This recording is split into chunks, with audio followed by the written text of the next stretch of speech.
حضرت ابو درداء رضی اللہ تعالیٰ عنہ فرماتے ہیں ایک خاتون حضور کی بارگاہ میں عرض کرنے لگی یا رسول اللہ صلی اللہ علیہ وسلم میں نکاح کرنا چاہتی ہوں، شادی کرنا چاہتی ہوں، مجھے بتلائیے خاوند کا حق کیا ہے؟ اگر تو میں ادا کر سکتی ہوں تو میں نکاح کروں، ورنہ میں اس کام سے بچوں۔ میرے نبی کریم علیہ الصلوۃ والسلام نے فرمایا بی بی اگر خاوند کے ناک سے رینٹ نکلے، ریشہ نکلے، پیپ بہے اس کی ناک سے اور بی بی اپنی زبان سے وہ صاف کر دے تو پھر بھی اس کا حق ادا نہیں ہوتا۔ حضرت ابو درداء کہتے ہیں آنکھ کھول کے اس عورت نے دیکھا، میرے نبی پاک نے اگلے جملے ارشاد فرمائے، حضور نے فرمایا تو ان باتوں میں حیرت کر رہی ہے، میں اگر خدا کے علاوہ کسی کو سجدے کا حکم دیتا تو میں عورت کو کہتا اپنے خاوند کو سجدہ کرے، میں اس کو کہتا یہ کام کرے۔ رسول کریم علیہ الصلوۃ والسلام نے حقوق کا تعین فرمایا، حقوق کا تعین فرمایا، اور نبی کریم صلی اللہ علیہ وسلم نے فرمایا جو عورت اس حال میں مر گئی، اس حال میں دنیا سے گئی، اس کا خاوند اس سے راضی تھا، اس کا شوہر اس سے راضی تھا، اس کا گھر والا اس سے مطمئن تھا۔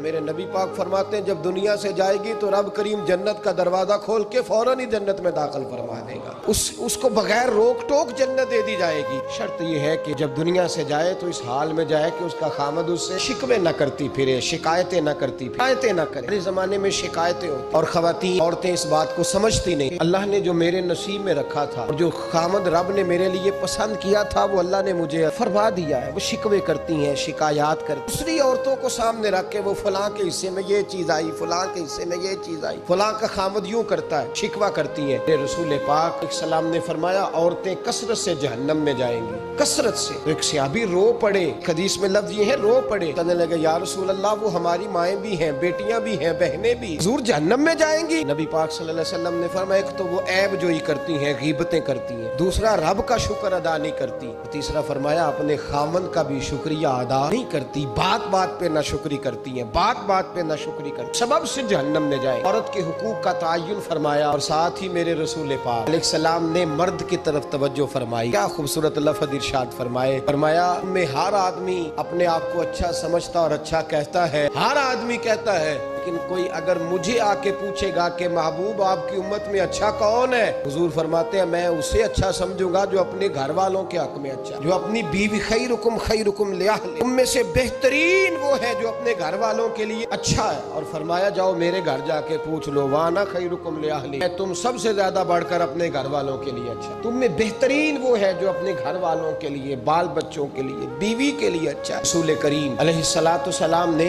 خاوند کو حکم دیا اور ارشاد فرمایا کہ عورت ٹیڑھی لکڑی ہے، بیچاری کو اللہ نے عقل پوری نہیں دی۔ بچہ چھوٹا ہوتا ہے، ہمیں پتہ ہوتا ہے کہ اس کا شعور پورا نہیں، اگر کوئی غلطی کرے تو کیا اسے نکال دیا جاتا ہے گھر سے؟ چھوٹا بچہ ہے وہ کئی دفعہ بڑا نقصان کر دیتا، کیا کہتے ہیں اسے مارتے، کلاڑی لے آتے ہیں اس کے لیے۔ اس طرح کرنا چاہیے، اس کے ابے کو بلا لینا چاہیے، بےزتی کرنی چاہیے پنچایت میں بٹھا، یہ غلطی کی ہے تیرے بچے نے۔ دادا یہ کام کرتا ہے؟ بولے نا نہیں کرتا، وہ کہتا ہے ہمارا بچہ نہ سمجھ ہے، اپنا پوتا ہے ہمارا، اپنا، ہم اس کا باہر نکالیں گے تو بڑا غلط ہو جائے۔ لیکن وہی ابا جی جب بہو کوئی غلطی کر بیٹھتی ہے پنچایت بلاتے ہیں، لوگوں کے سامنے اللہ تعالیٰ بڑی کڑوی کسیلی باتیں کرتے ہیں، ایسی باتیں کرتے ہیں کہ جو ان کی بیٹی کے بارے میں کہی جائے تو وہ کبھی پسند نہ، اتنے سخت جملے کہے جاتے ہیں، بیٹی والے کو رسوا کیا جاتا ہے۔ میرے نبی کریم علیہ الصلوۃ والسلام نے فرمایا یہ ٹیڑھی لکڑی ہے، بیچاری کو اللہ تبارک و تعالیٰ نے اپنی حکمت کے تحت عقل آدھی عطا فرمائی، تم اگر چاہو گے سیدھی کرنا تو یہ ٹوٹ جائے گی، سیدھی نہیں ہوگی، حضور کیا کریں؟ اور میں اس کے ساتھ گزارا کرو اللہ تمہیں اجر عطا فرمائے گا، اس کے ساتھ وقت گزارو اللہ تمہیں اس کا، یہ ذہن بنانا چاہیے خاوند کو۔ اور ان کی ذمہ داری ہے، اعلیٰ حضرت رحمت اللہ علیہ نے فتاوی رضویہ کی 24ویں جلد میں تفصیل لکھا ہے، فرماتے خاوند کی ذمہ داری عورت کو کپڑا فراہم کرنا، روٹی فراہم کرنا، رہنے کے لیے گھر دینا، نفقے کا خیال کرنا، اور آپ فرماتے ہیں اگر وہ مطالبہ کرے تو ہفتے میں ایک دن اس کے ماں باپ سے ملانے بھی لے جا سکتا ہے۔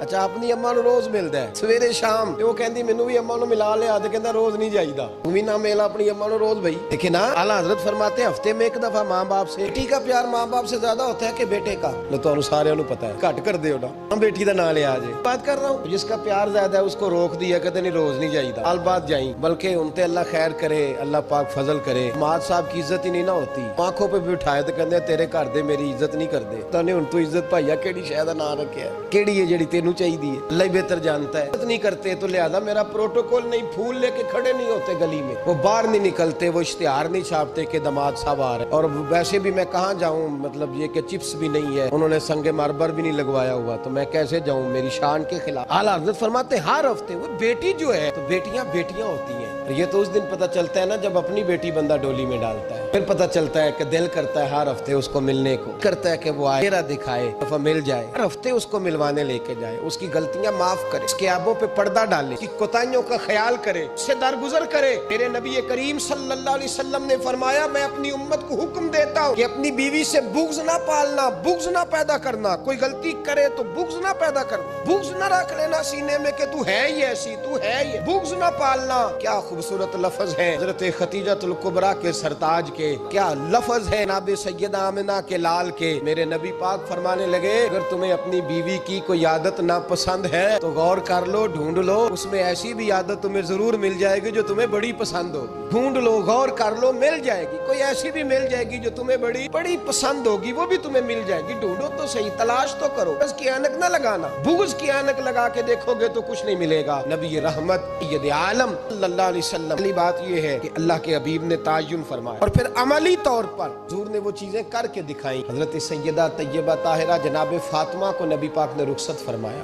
حضرت علی کے گھر کے سارے کام جناب فاطمہ کرتے، سارے کام، کسی ایک جگہ بھی شکایت نبی پاک صلی اللہ علیہ وسلم نے نہیں فرمائی کہ میری بیٹی سارے کام کرتی، بلکہ حضرت اسماء کے بارے میں سیاہ ستہ میں روایت ہے، جناب ابو بکر صدیق کی صاحبزادی، نبی پاک صلی اللہ علیہ وسلم کے پھپھی زاد بھائی حضرت زبیر بن عوام، عشرہ مبشرہ سے ان کے گھر میں بیاہی گئی۔ حضرت جناب اسماء کہتی ہے میں مالدار باپ کے گھر سے گئی تھی، امیر باپ تھے جناب صدیق اکبر، میں تاجر باپ کے گھر سے گئی تھی، لیکن زبیر بن عوام کے گھر میں گئی تو فرماتی ہے مجھے ان کے اونٹوں کو چارہ بھی ڈالنا پڑتا تھا، مجھے گھر کے سارے کام کرنے پڑتے تھے۔ فرماتی ہے میں چنے پیس کر جانوروں کے لیے میں آگ بھی تیار کرتی تھی، اور وہ چلے جاتے تھے تو میں ان کے گھوڑے کی دیکھ بھال بھی کرتی تھی، لیکن قربان جائیں جناب اسماء فرماتی ہیں ایک دن بھی میں اپنے باپ کے گھر شکایت لے کے نہیں گئی۔ اور عجیب لفظ ہے حدیث پاک میں، عجیب لفظ ہے، آپ فرماتی ہیں میں ایک دن گھاس لے کے آ رہی تھی، رستے میں رسول پاک تشریف لا رہے تھے، حضور اونٹ پہ تھے، بڑی خوبصورت حدیث۔ حضرت اسماء فرماتی ہیں میں خاوند کے گھر میں کام کاج کرتی تھی، چارہ لے کے آ رہی تھی، اونٹ پہ حضور تشریف لائے، نبی پاک نے اونٹ کو بٹھایا، اونٹ بیٹھ گیا، حضور نے فرمایا اسماء میرے پیچھے بیٹھ جاؤ میں تمہیں گھر تک چھوڑ دوں۔ جناب اسماء رو پڑی، لگی محبوبہ میرا خاوند بڑا خوددار ہے، بڑا غیرت والا ہے، اس نے مجھے جس حال میں رکھا ہے میں اسی حال میں راضی ہوں، حضور آپ کی کرم نوازی کا شکریہ،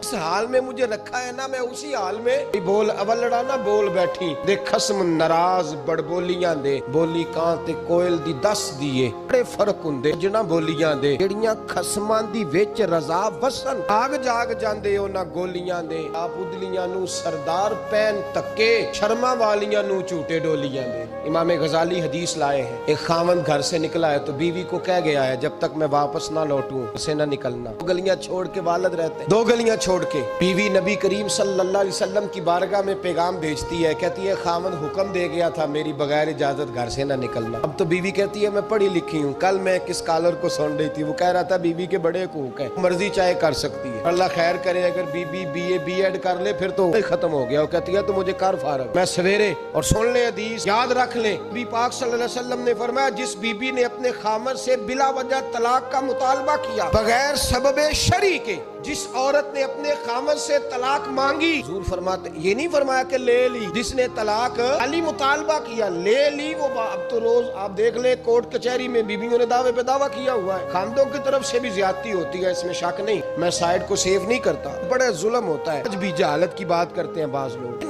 چھوٹی چھوٹی باتوں پہ دعوے ہو جاتے ہیں عدالتوں میں۔ نبی کریم علیہ السلام نے فرمایا جس عورت نے بلا وجہ اپنے خامد سے طلاق کا مطالبہ کیا اب کریم اسے جنت کی خوشبو بھی عطا نہیں فرمائے گا، اس نے صرف مانگی ہے اسے خوشبو نہیں دے گا۔ خامد جہاد پہ چلا گیا، کسی سفر پہ چلے گئے، کہہ گئے میری اجازت کے بغیر گھر سے نہ نکلنا، والد بیمار ہو گئے، خاتون حضور کی بارگاہ میں پیغام بھیجتی ہے، کہتی ہے یا رسول اللہ خامد حکم دے گیا تھا گھر سے نہ نکلنا، والد بیمار ہے، کیا حکم ہے؟ نبی پاک نے فرمایا چاہے تو جا سکتی ہے اور خامد کی اطاعت کرے گی تو اس کے لیے زیادہ بہتر ہو جائے گا۔ 2-4 دن کے بعد پھر پیغام بھیجتی ہے، کہتی ہے محبوبہ باپ شدید بیمار ہے، حکم کیا ہے؟ نبی پاک علیہ السلام نے فرمایا چاہے تو جا سکتی ہے، کہ حضور شارع ہے نا، مختار ہے شرعی معاملات میں، کسی کو چاہے تو کسی چیز کی بھی اجازت عطا فرما سکتے ہیں، فرمایا میں اجازت دیتا ہوں جا سکتی ہے پر خامد کی اطاعت میں رہے گی تو اس کے لیے بہتر۔ حد ہو گئی بھائیو، حد ہو گئی۔ عرض کرتی ہے حضور باپ انتقال کر گیا ہے، باپ انتقال کر گیا،